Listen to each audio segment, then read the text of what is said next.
There's a fundamental promise, isn't there? An unspoken covenant that exists between a parent and a child. It's the idea of a safe harbor, a place of unconditional love and protection from the storms of the outside world. We see it in sepia-toned photographs, in the gentle rocking of a cradle, in the proud smiles at a school play. It's a bedrock assumption of our society, the very first relationship we are meant to trust implicitly. It's the hand that holds yours when you cross the street, the voice that soothes you in the dead of night. This bond is supposed to be sacrosanct, an unbreakable shield against the darkness. But what happens when the darkness isn't outside? What happens when the monster you fear is the one who is supposed to protect you from them? It's a thought almost too uncomfortable to entertain, a violation of the natural order of things. The home, which should be a sanctuary, can for some become a cage. The arms that are meant to embrace can, in the most unthinkable of circumstances, become the instruments of harm. We are conditioned to believe in the parental instinct, that deep-seated biological drive to nurture and defend one's offspring. But human psychology is a complex and often treacherous landscape.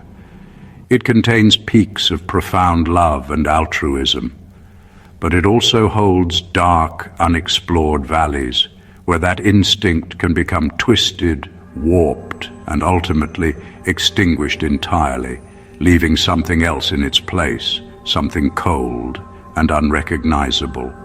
The stories we are about to explore are not simple tales of good versus evil. They are far more unsettling than that. They are chronicles of a slow, creeping corrosion of the human spirit, a descent into a place where the most sacred of bonds is not just broken, but deliberately and violently shattered. These are the narratives of individuals who, to the outside world, often appeared perfectly normal. They were neighbors, colleagues, members of the community. They posted smiling family photos online. They attended barbecues. They lived lives that seemed, from a distance, just like our own. It's this veneer of normality that makes the reality of their actions all the more chilling and difficult to comprehend. Tonight, we look into the chilling reality of when love turns deadly. These are the stories of 4 parents whose actions shocked the world. We will tread carefully into these shadowed corners of human experience, not for morbid entertainment, but to try and understand the incomprehensible. We will examine the psychological pressures, the hidden lives, and the subtle warning signs that were tragically missed. Because only by looking into the abyss, as difficult as it may be, can we hope to recognize the shadows when they begin to gather, and perhaps understand the fragility of the promises we take for granted.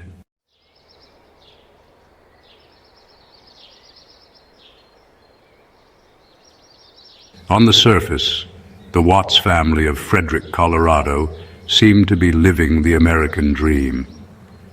Their social media was a curated gallery of domestic bliss. Shanann, Chris, and their 2 daughters, Bella and Celeste, always smiling, expecting a son. But behind the perfect images, cracks were forming. Chris was leading a double life, and financial pressures mounted. In August 2018, Shanann vanished. Her friend grew concerned and police arrived. Chris's calm, detached demeanor raised suspicions. Security footage and digital evidence soon revealed the truth. The image of a perfect family was a facade, hiding a tragedy no one could have imagined.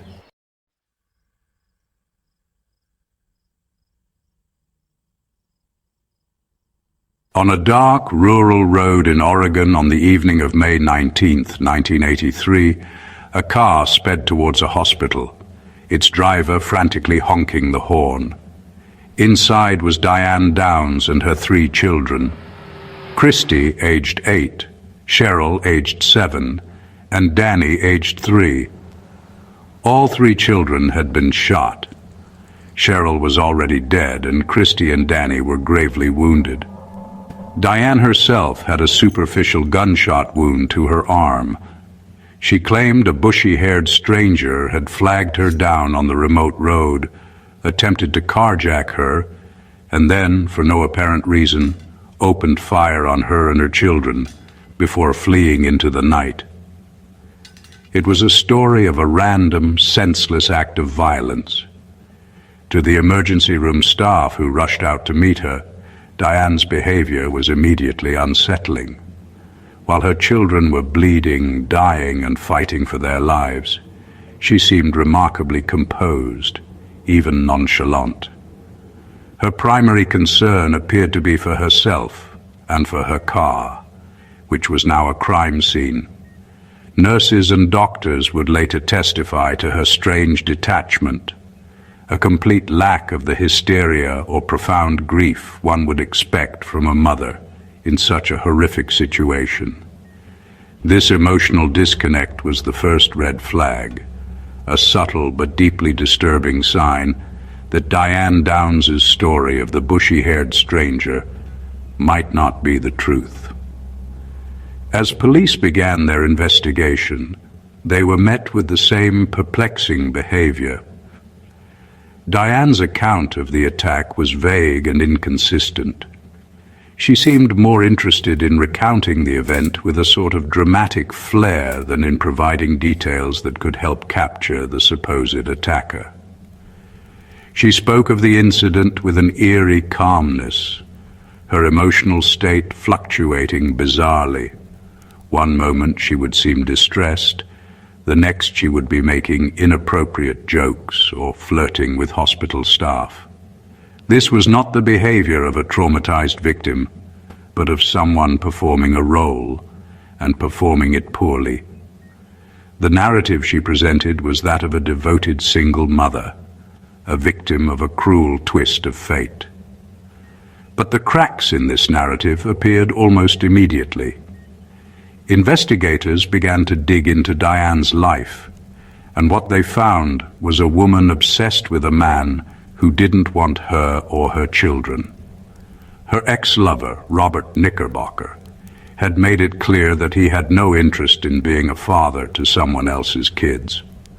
This obsession, detectives began to suspect, provided a motive far more compelling than a random carjacking.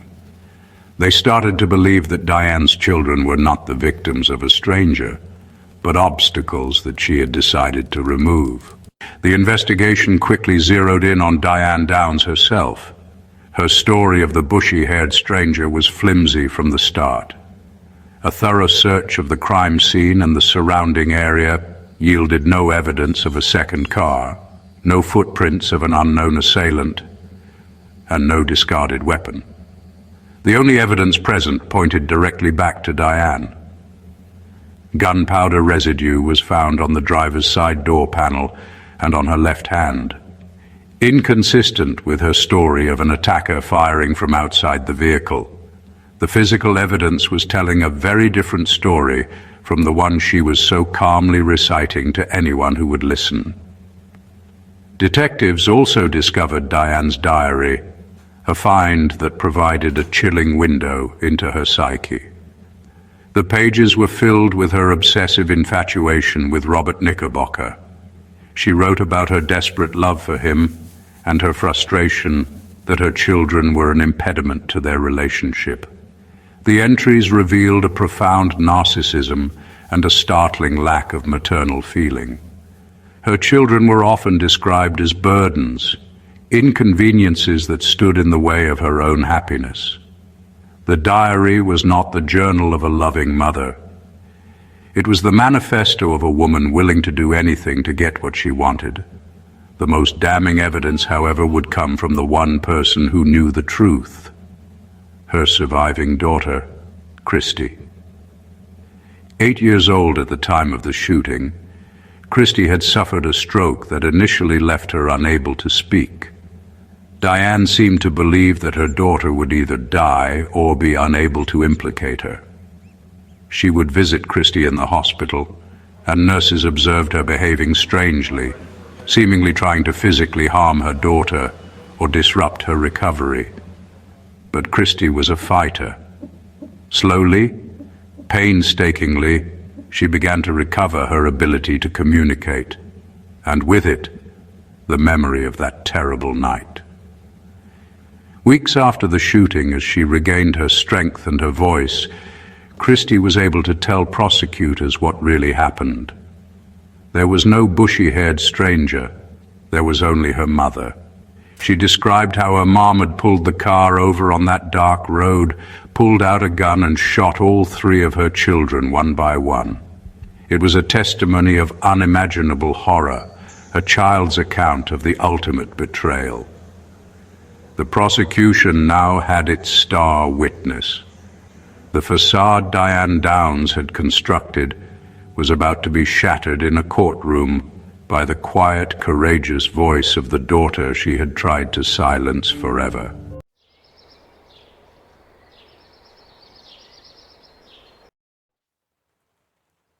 There's a peculiar kind of darkness that thrives not in the shadows, but in plain sight, hidden behind the carefully constructed facade of suburban normality.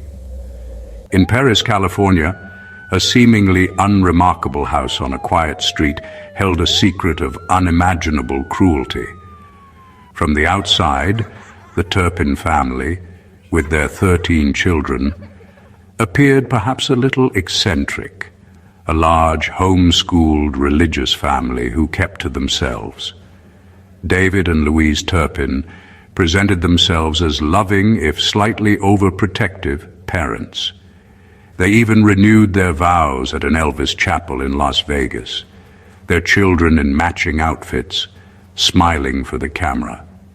It was a performance, a meticulously crafted illusion of familial bliss designed to deflect any unwanted attention or scrutiny.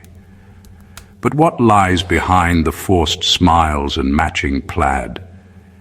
It's a question I often find myself pondering. In this case, the answer is a chilling abyss of control and deprivation. The children were rarely seen outside, and when they were, neighbors described them as pale, thin, and almost spectral in their quietness. It's easy in hindsight to see these as glaring red flags. Yet, in the day-to-day rhythm of a neighborhood, such oddities are often rationalized away. Perhaps they are just shy.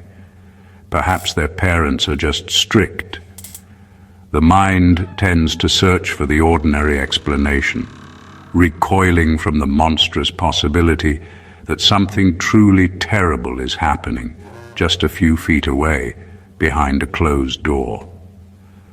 The public face of the Turpin family was one of religious piety and strict old-fashioned values. David worked as an engineer, providing a comfortable income that should have ensured his children were well cared for. Louise was the stay-at-home mother, theoretically the nurturing heart of this enormous family. They posted photos on Facebook, curated glimpses into a life that seemed full of celebration and togetherness. But these images were props in a long-running play. The reality for the 13 children, ranging in age from 2 to 29, was a life sentence of imprisonment, starvation, and psychological torment, meted out by the very 2 people who were supposed to be their protectors. This disconnect, this chasm between the projected image and the grim reality, is what makes this case so profoundly disturbing. It wasn't a crime of passion or a momentary lapse in judgment. It was a sustained, decades-long campaign of abuse, a deliberate and systematic dismantling of 13 young lives. The house on Muir Woods Road was not a home. It was a private prison, a secret gulag where the wardens were called Mom and Dad.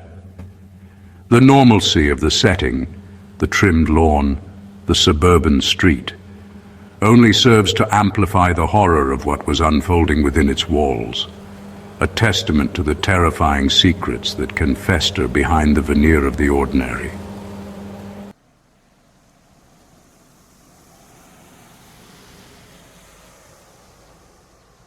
In the Shire Green area of Sheffield, a tragedy was quietly brewing inside an ordinary council house. Sarah Barrass, a mother of 6, seemed a devoted parent online. But behind closed doors, she and her half-brother Brandon Machin, also the children's father, were plotting something unthinkable. Fearing her children would be taken into care, Barrass decided that if she couldn't keep them, no one would. Together, they planned to kill all 6 children, first by poisoning, then by strangulation when the poison failed. On May 24, 2019, they murdered the 2 eldest boys, Tristan and Blake, and traumatized the 4 younger siblings. In a moment of panic, Barrass called the police, confessing to the murders.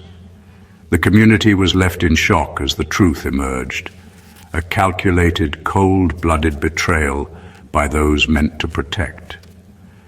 Barrass and Machin were sentenced to life in prison. The surviving children, forever changed, became living victims of a tragedy born from secrecy and control.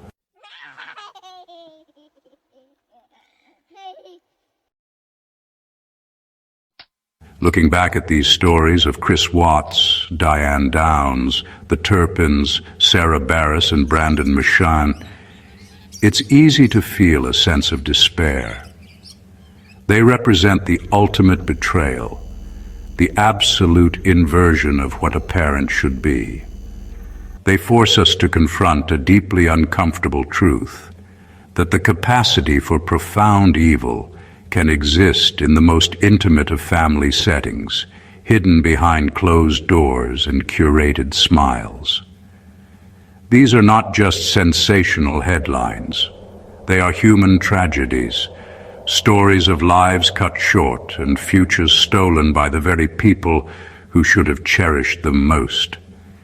We see the missed warnings, the red flags rationalized away, the unsettling behavior dismissed as mere eccentricity. Neighbors see a pale face in a window, friends hear a strange comment, family members notice a growing distance. In isolation, these moments seem small, insignificant, but woven together, they form a tapestry of impending doom. It's a difficult and uncomfortable position to be in, to suspect that something is deeply wrong in another person's home. We are conditioned not to interfere, to respect privacy. But the cost of that silence, as these cases show, can be catastrophic. The children are the silent victims, their voices often too small or too frightened to be heard. They are trapped, dependent on their abusers for their very survival, their reality so warped that they may not even understand that their situation is wrong. For Jordan Turpin, it took years of planning and immense courage to make one phone call. For the Barrass children, their fate was sealed before they even understood the danger. They rely on the world outside their prison to see them, to hear their unspoken pleas, and to act on their behalf. They are a testament to both the fragility of childhood and the incredible resilience of the human spirit. These stories are not meant to simply shock or horrify. They are cautionary tales. They are a solemn call to our collective responsibility, to our shared humanity. The darkness that consumed these families thrives in secrecy and silence. Our greatest defense against it is awareness, courage, and compassion. These stories remind us to stay vigilant, to look for the signs, and to never, ever ignore the silent cries for help.